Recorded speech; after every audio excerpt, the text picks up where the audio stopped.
The Alfawise X5 is a really interesting TV box. It's running a full version of Windows 10 Home. The only problem with it is it's also running Android 5.1.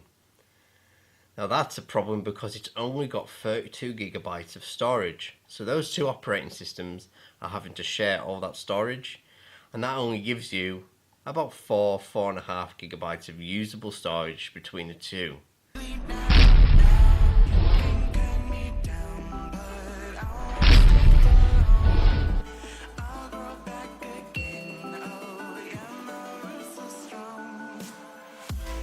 So this is the X5 here.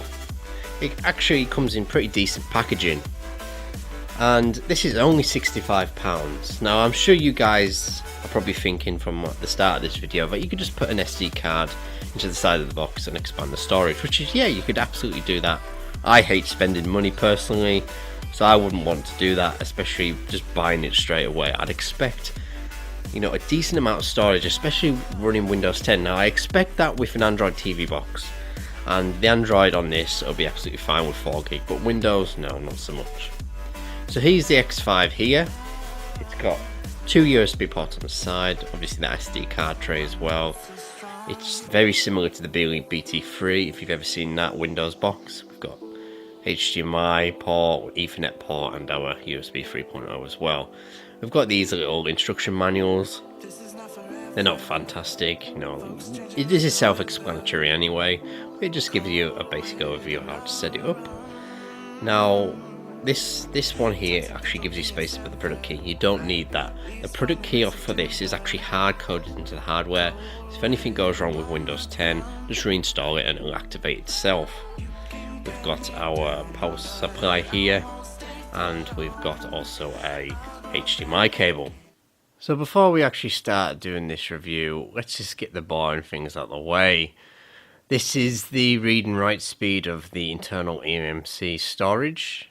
As you can see, it's not very fast at all. It's about what I expect for this device at this price point, but it's certainly no SSD drive, that's for sure.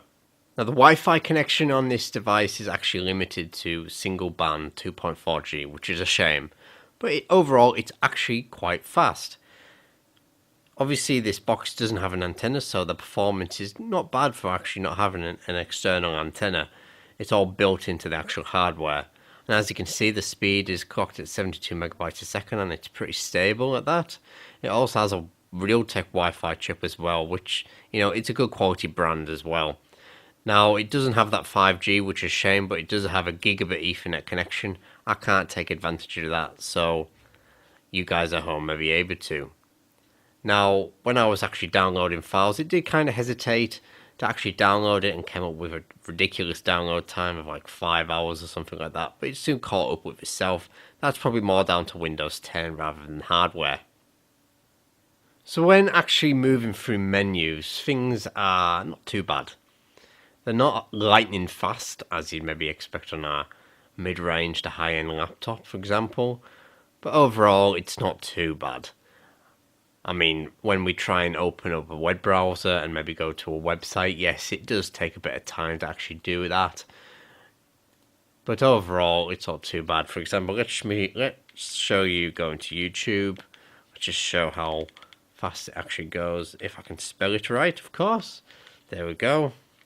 And then let's click enter, and let's see how long it takes to render this page.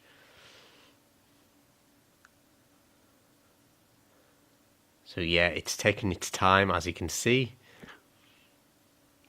And it's come up not respond. There we go. And finally, well, we've rendered half the page at least. Almost there.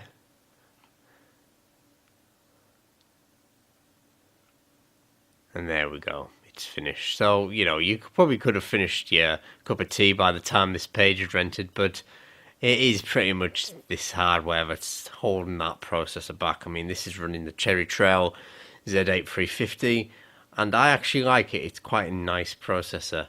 It's a lot faster than its predecessor, the Z8300. A lot faster, actually. If you've ever seen my previous videos, we've done a video on the AnyBox EM05, and that was painfully slow. You think this is slow? Have a look at that video. Now, as you can see here, this is my disk management. I've gotten rid of Android because I don't think Android is, there's no point of having it on these sort of devices. We want to use Windows 10 and we want to use it to its full ability, and 4 gigabytes of usable storage space, it's just not enough, I don't think. I mean, you can keep hold of Android and just put in a storage, an external storage, maybe an external hard drive, maybe you've got an SD card. I mean, they're cheap enough. But to me, I don't want to see Android on this, although it does run really well. It does actually run quite well, but this is a Windows box, and this is what we're going to be using it for. So, as you'll see, we've got our drive C partition here, so that's Windows, and we've got all our healthy partitions, EFI, recovery, etc. Now, there was a bunch of other partitions as well when we've actually got Android installed on this. You can just delete all those. Windows won't actually allow you to delete any important ones. So I can't delete this one, we need that one. I can't delete that one, and I can't delete that one. So don't worry too much about deleting the wrong thing. Just as long as you delete the ones that say disk O partition 1 through to 12, and then you'll be absolutely fine. Now, unfortunately, once you've done all that, the normal way to actually allocate it back to drive C would be just right and click and then extend volume. It doesn't let you do this on here for some reason, so we have to go one step further and use a different application to merge those partitions. I don't have enough time in this video to actually show you how to do that. I shall leave links in the description to people who have actually done it properly, probably know a bit more about actually doing it. I don't want to send you down the wrong path and damage your device or anything like that, so those links will definitely guide you in the right direction. But once all that's done, you'll be able to allocate everything to drive C. I mean, you could just right and click and then create a new simple volume and then do it that way if you want to. And then you've just got an extra drive. Obviously there we've got 12.83 gigabytes of space. Obviously you'd probably rather have it part of drive C, but that's just the way it is until you've used the actual guides to actually merge it all into drive C. But other than that, Android is absolutely fine if you want to keep hold of it. It is a really fast system on an Intel processor, but me, I just don't see any point in it. So this is day 2 of my X5 review. As you can see, I'm wearing a totally different t-shirt. It is a Windows 10 device at the end of the day, so there is quite a bit to show. Now, expect, low to medium performance from this device and no more. In the next part, I'm going to be showing you a little bit about gaming, what it's capable of. Don't expect AAA games, but, older games and, maybe even Windows 10 kind of store games. You should expect to run okay on it, like Minecraft, for example. Now, I do have a big issue with this box at the moment. The Wi-Fi chipset is a problem because it's also coupled together with a Bluetooth chipset. Now, those two kind of interfere with each other sometimes, especially on this box, and I didn't realize the Bluetooth was actually on when I was showing you the actual performance of rendering pages, loading YouTube and so on. Now I've turned Bluetooth off and it's certainly improved things quite a lot, and it's quite a common issue actually, those chipsets that have got the Wi-Fi and Bluetooth built into one to actually interfere with each other. Now there's no real solution to that other than turning Bluetooth off or Wi-Fi off and etc. to make one of each things work. So it's just one of those things I guess you just got to get used to. But if you don't know about it, it will do your head in because you'll be thinking what's going on. So if you do decide to get a box like this and it has Bluetooth on it, make sure you turn your Bluetooth off before using your Wi-Fi. So let's move on to the gaming part now. Gaming on this device is okay. It's, don't expect to play anything like Grand Theft Auto 5 for example. Certainly no new games that have come out just recently, AAA games I'm talking about.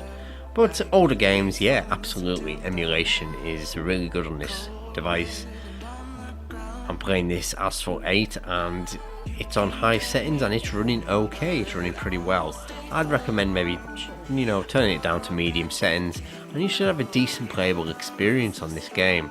It's pretty graphically intensive as well, but that's probably about as much as you're going to get out of this. I mean, Minecraft, for example, actually runs okay as well, and it's certainly playable. Obviously, you're not going to be able to be using it on big maps with lots going on. It will struggle with those types of scenarios, but overall, it's not too bad. Just don't push it too hard, and you should be able to get away with most simple games. So, to summarise this box, it's pretty good as a streaming device. That's what it's primarily built for. 4K streaming device, KODI, you know, apps like that, YouTube playback and so on. Basically a machine to play films online, Netflix example, and so on. Now it's fully capable of doing other things. You know, we can run word processor on this and it should perform pretty well. We've seen a couple of games run on this, Minecraft and so on, you know, low-end games. Don't expect anything more than that. Now, there is a few issues with it. There was the Wi-Fi issue, I think, needs resolved somehow. Once that's done, I think it'll be great. But overall, I just think Windows 10 kind of struggles on this machine. There's certain just aspects of it jittering and stopping and just not doing things you wanted to do. I mean, the hardware's low end, but still, it should still be a pretty smooth experience, right? I mean, it's cheap. It's 60 quid. Now, you can get more expensive versions of this. I mean, there's the Chewy Highbox Hero, for example, and that's dual boot as well. It's got more memory, and I think that's a better experience as well. It's a bit more expensive, of course. They're normally on the sale for about £90, £100, which is what, $140 or something like that. And there's also another device called the Minix as well, which I'm going to be doing a review for. I'm going to be releasing it very soon. Now, I think this hardware would have been much better suited to something like Windows 7. Now, to boot Windows 7, you need a legacy BIOS. Now, this has a UEFI BIOS, obviously, because it's running Windows 10. Now, normally those BIOSes have an option to have a legacy compatibility mode. Unfortunately, this is just a very simple BIOS. Obviously, it's just a BIOS that was built for tablets that are running these processors, and they never thought of putting this legacy BIOS compatibility in, which is a shame because I think Windows 7 would have been perfect for this device. But we do have another option. So, that is Linux. Now, Cherry Trail devices aren't officially supported by Linux, and which means they do boot, but you won't find things like Wi-Fi and etc., work drivers, etc. Now, there is a guy on a website called Linuxium, and he has ported Ubuntu and a couple of different flavors of Linux to Cherry Trail devices, and it runs really well. So for the end of this video, I'm going to be showing you just a quick montage of Linux running on this device. I think it's going to be so much better for this if you are interested in running a Linux machine and you want one of this. You know, they're very cheap. Fire Linux on it and you'll be much happier, I think, over Windows 10, for example. Android on this is absolutely fine, but you know, it just doesn't make sense having that 4 GB of usable storage between two operating systems. Doesn't make any sense to me, and that's why I got rid of it. So, thanks for watching, guys. The rest of this video is just going to be me faffing on with Linux, and let me know what you think about this box. We've got that upcoming Minix video, which is very similar hardware. I think it's going to be a hell of a lot better device than this. It's quite a bit more expensive, of course, but you know, you get what you pay for. So thanks for watching, guys, and we shall see you on the next one.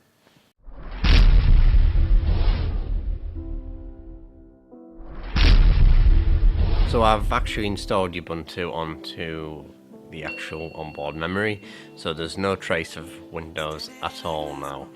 Now if I go to Linuxium, where we actually have a look and you know, find out about running this properly on a Cherry Trail device, I didn't realise they've actually changed a few things, so we have to follow this guide to respin the ISO. Now, this is going to take a while. Obviously, I've not got enough time in this video to actually show you exactly what to do. It's because all these have all been changed now, so there's a totally different process. So you just install the regular Ubuntu onto a USB stick, and then you change a few things, because at the moment I just have wide connection only, so I'm only connected to the internet via Ethernet. I don't have sound either. Sound isn't working, and so we need to install a few things to actually get everything running, and this is a new process apparently. I mean, if we go to here, for example, we need to follow all of this, which should be fun.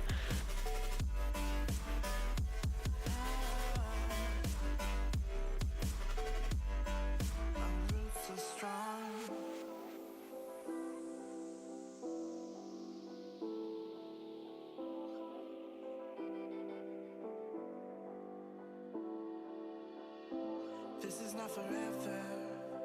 Folks changing like the weather. Cold wind and all around. Toxic people being severed, like leaves falling in September.